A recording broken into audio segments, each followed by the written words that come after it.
দেখেন সয়াবিন বড়িগুলো কীরকম ফুলে উঠেছে। আজ আমি সয়াবিন বড়ি দিয়ে আলুর ডাল করব। কাল কৃষ্ণ জন্মাষ্টমী, তার জন্য আজ নিরামিষ খাবো। এই দেখেন সয়াবিন বড়িগুলো আগে আমি প্রথমে গরম জল করে চুলায় গরম জল দিয়েছিলাম, তাতে লবণ দিলাম, দিয়ে ফুটিয়ে সিদ্ধ করে ফেলে দিয়েছি। তারপর আবার ভালো করে ঠান্ডা জলে ধুয়ে নিচ্ছি। আপনারা প্রথম গরম জল করে লবণ দিয়ে এক চিমটিখানি লবণ দেবেন, দিয়ে এগুলো সিদ্ধ করে ফেলে দেবেন, তাহলে আর গন্ধটা থাকবে না।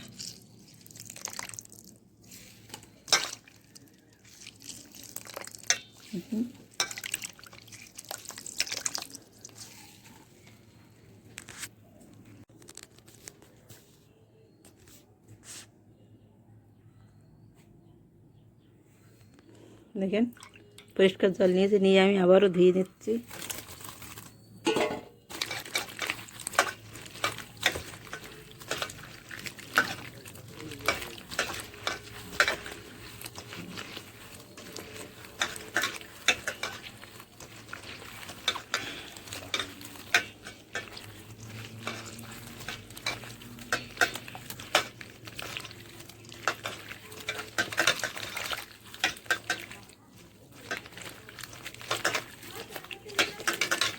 ভালোভাবে ধুয়ে নিতে হবে, পরিষ্কার করে ভালো করে ধুয়ে নিলে গন্ধটা থাকবে না।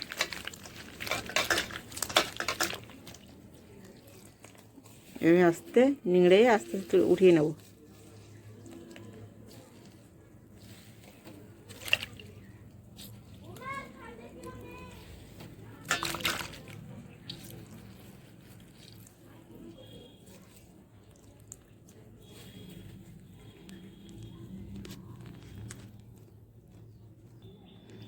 ধুয়ে উঠাই নিয়েছি। এই যে এবার এগুলো আমি হালকা লবণ দিয়ে ভেজে নেব।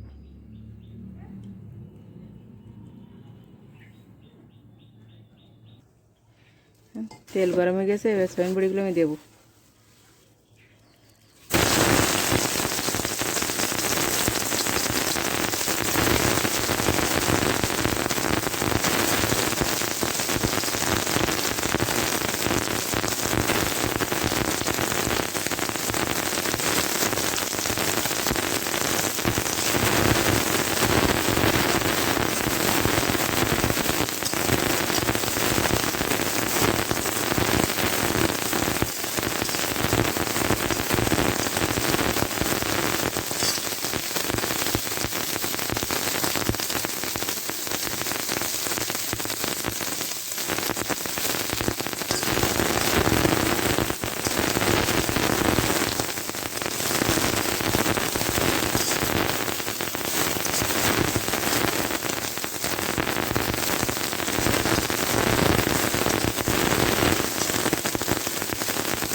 লবণ দিলাম।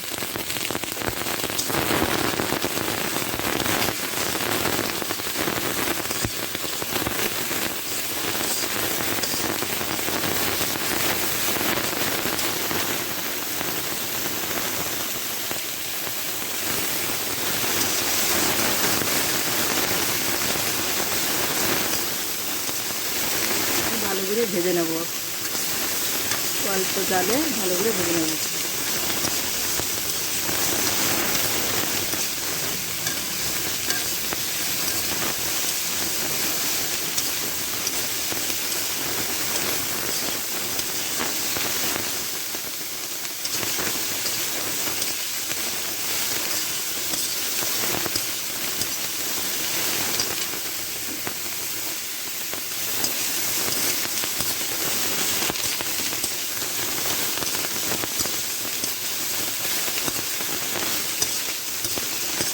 এবার অল্প জালে ভালো করে ভেজে নিতে হবে।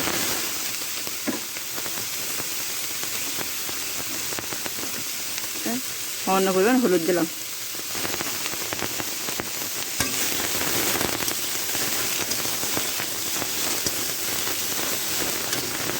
সামান্য একটু হলুদ দেবো কালার করার জন্য, আর হলুদটা যদি আমি এগিয়ে দিই তাহলে পুড়ে উঠবে, এই জন্য সবার শেষের দিকে হলুদটা দিতে হবে।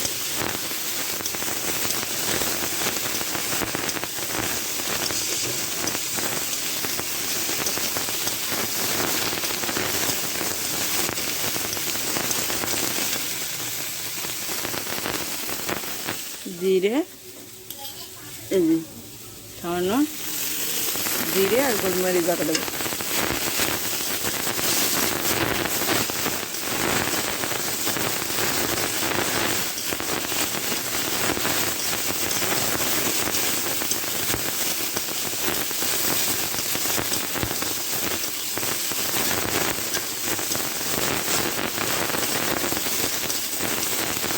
জিরা আর গোলমরিচ বাটা দিচ্ছি।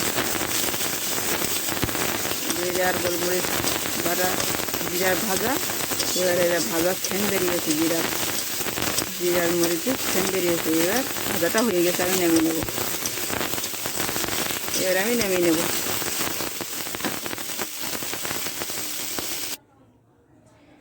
কড়াইতে তেল দিলাম, তেল গরম হয়ে গেছে। এই শুকনো মরিচ দিলাম, কালো জিরা দিলাম,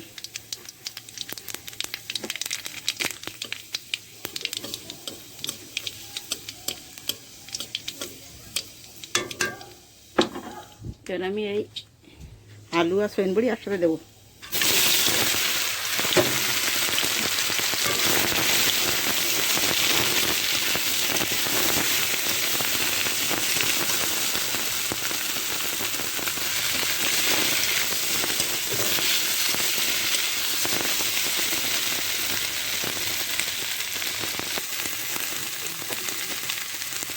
পরিমাণ মতো লবণ দিলাম,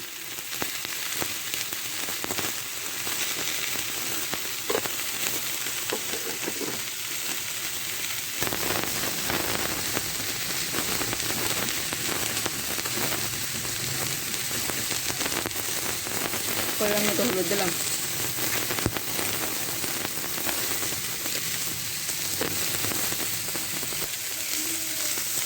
পরিমাণ মতো শুকনো মরিচের গুঁড়া দিলাম,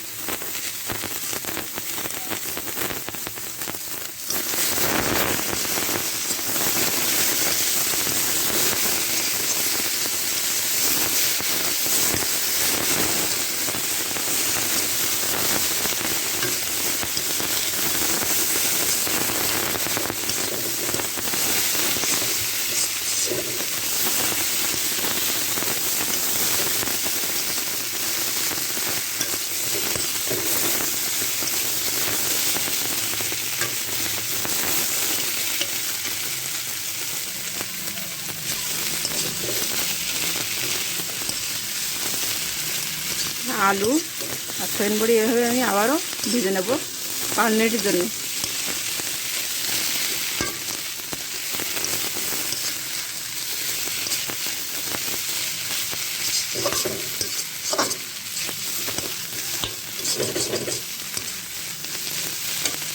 আমার ভাজা হয়ে গেছে, এবার পরিমাণ মতো জল দেবো।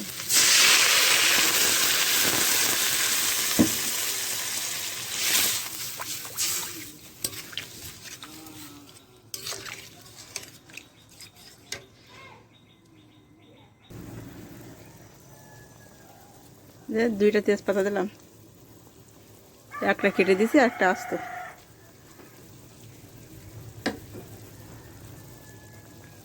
এভাবে 5 মিনিট ফুটবে।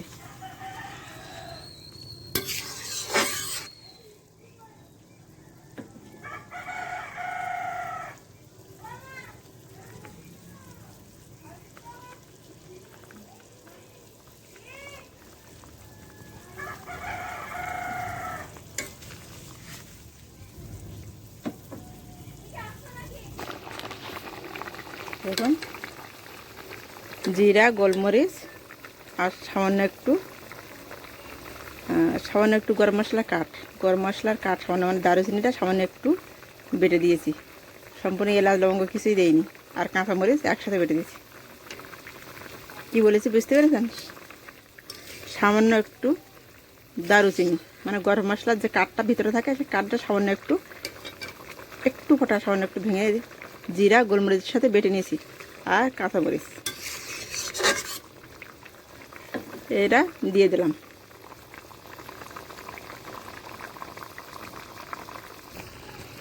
মশলাটা দেওয়ার পর আমি 1 মিনিটের জন্য ঢেকে দিয়েছি। 1 মিনিটের জন্য ঢেকে দেবো।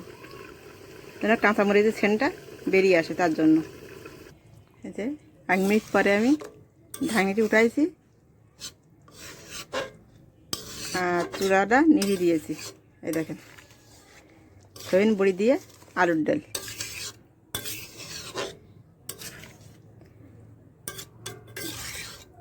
আমরা সয়াবিন বড়ি দিয়ে এভাবে আলুর ডাল করে দেখবেন, খুব সুন্দর লাগবে খেতে।